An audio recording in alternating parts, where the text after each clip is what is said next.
This is Walking with Jesus Christ, and this series is about how we use money. More specifically, how we use God's money, because we've determined that it's not our money. Now, if you've turned on the news in the past 25 years, you've probably seen pictures like this. It seems like regular clockwork. Every few years, we have another complete economic meltdown. And financial advisors will tell you that this is how the market works and you shouldn't get worried about it. But when you see your life savings disappear in a single day, it's hard to understand what they're saying. You quickly come to realize that you can't depend on money. That's the topic of our next session.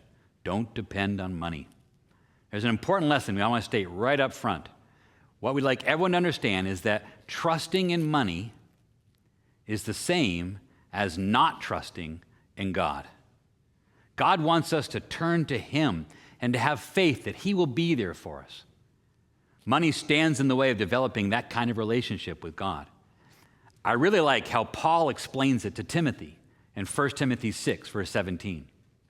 As for the rich in this present age, charge them not to be haughty, not to set their hopes on the uncertainty of riches, but on God, who richly provides us with everything to enjoy. It's easy to do. If you have some money saved up, you look at your statement that comes in, and you start to get a little confident that you're doing okay, you're going to be fine. You start saying things like, I've taken good care of myself. You start leaving God out of the equation entirely. But riches are uncertain. One day, everything can change. Instead, Paul instructs us to start saving up something more permanent. Continue reading in 1 Timothy 6. We'll look at verses 18 and 19. They are to do good, to be rich in good works, to be generous and ready to share, thus storing up treasure for themselves as a good foundation for the future, so that they may take hold of what is truly life. Be rich in good works. Be generous. Riches are uncertain, but God is not. God is more concerned about who you are than what you have. Possessions, no matter how great they are, all fade and get old and decay. No matter what it is, the joy and the excitement fades away. It stops working. It loses its shine. Let's go back to Matthew 6 again and continue learning from Jesus at the Sermon on the Mount in Matthew 6, verses 19 and 20, where he says, do not lay up for yourselves treasures on earth, where moth and rust destroy, and where thieves break in and steal, but lay up for yourselves treasures in heaven, where neither moth nor rust destroys, and where thieves do not break in and steal. If you are generous, if you've dedicated your life to a life of good works, you don't have to worry about the stock market. You don't have to worry about what kind of security system you have at your house. You've placed your treasure in heaven. You aren't trusting on the material things of this world. And look, there's another lesson in Matthew 6, verse 21, where Jesus says, for where your treasure is, there your heart will be also. If your focus is with God, then your heart will be with God. If your focus is with material things in this world, then that's where your heart will be.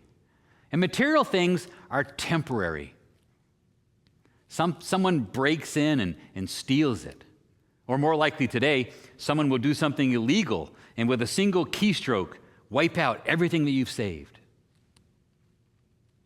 And I know what you're thinking. You're thinking, what you're saying sounds right, but it also sounds hard. And I agree. Trusting in God is hard. It's not like God sends you a quarterly statement to let you know how you're doing. You have to trust Him, and that's hard. I really appreciate what David says in Psalm 37, 23 to 26. He says, the steps of a man are established by the Lord when he delights in his way. Though he fall, he shall not be cast headlong, for the Lord upholds his hand. Verse 25, I have been young and now am old, yet I have not seen the righteous forsaken or his children begging for bread. He, the righteous, is ever lending generously, and his children become a blessing. God cares for you. That's the truth. I appreciate that message is hard to receive, but it's true. Understanding that we can't trust in money is an essential part of understanding the nature of man itself. We are not eternal. We all die. Part of our hope is to be changed. We know that when we are resurrected from the grave, we will be changed, we'll be made immortal. But meanwhile, everyone dies. The rich, the poor, the wise, the fool. If we read from the New King James Version, what David says in Psalm 49, verses 16 to 18, you see it quite clearly. He says, "Do not be afraid when one becomes rich, when the glory of his house is increased.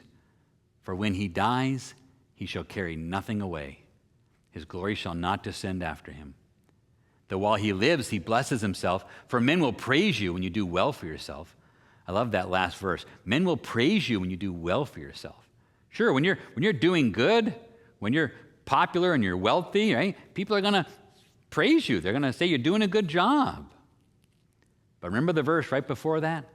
When he dies, he shall carry nothing away. Remember in our previous session, we talked about we brought nothing into this world and we cannot take anything out of the world. No matter who you are or how well you've done in your life, these next verses in Psalm 49, verses 19 and 20, really should stick home. He shall go to the generation of his fathers, they shall never see light. A man who is in honor, yet does not understand, is like the beasts that perish. If you don't understand what God's plan for the earth is, if you don't understand what God's plan for you is, what God wants from you, then you're like the beasts that perish. You're born, you live, you die. There's more to life than that. Focus your life on something that's eternal. Make your life about something that lasts. Okay, we're talking about walking with Jesus Christ, and the lessons are about the use of money. We've got one more session together about the use of money. Our final topic is about debts and loans. Find that lesson, and we'll wrap things up.